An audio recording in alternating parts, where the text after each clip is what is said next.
Hi guys, for today's video, gagawa po tayo ng putumaya guys. Ito yung kinudkod na niyog. Masukan natin.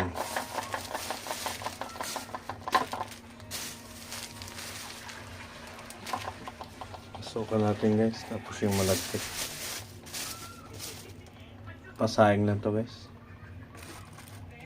Yung putumaya natin. Unahin natin guys.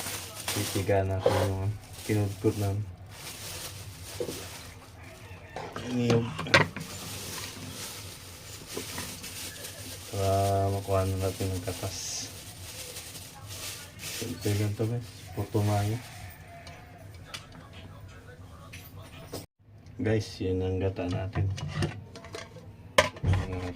Sa loob natin. Salain natin guys. Yun ang pangsabaw natin sa putumaya.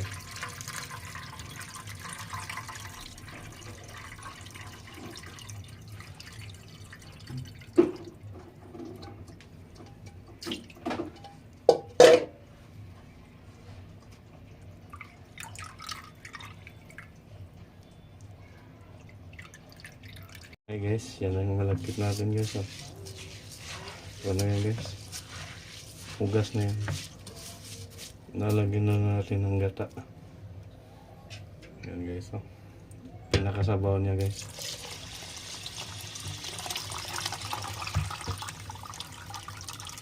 Bukan natin ito guys. Yan ang pinakasabaw niya. Tapos lagyan natin ng asukal guys. Timplahan muna natin bago isalang. Yan ang tinatawag sa Bisaya ng putumaya guys. Sakto guys.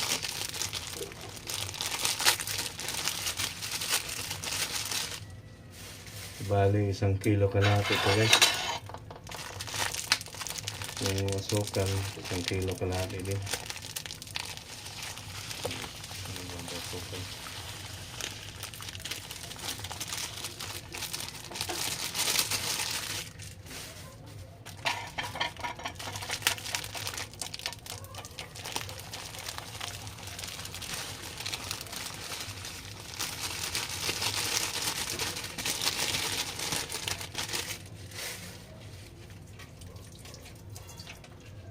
Wala ng asin guys. Asin para may konting alat.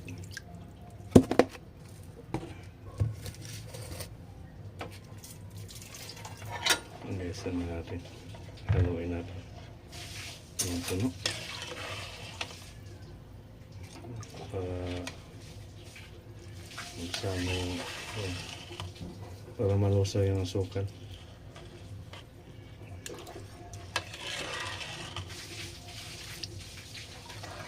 Sasayang natin ito guys.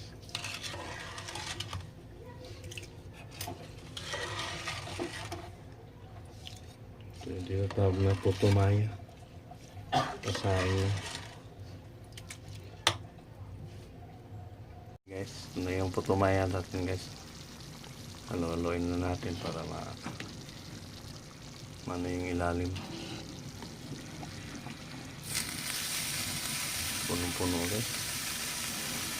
Napasobra yata sa paglagay ng malagkit. Putumaya natin na pasain. Paininin na lang natin para maluto siya. Kulang pasainin guys. Kilo pa.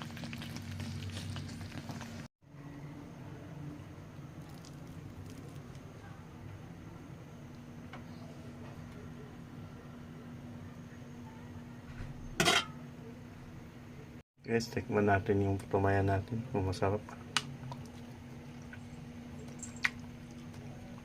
Luto na guys. Sarap guys.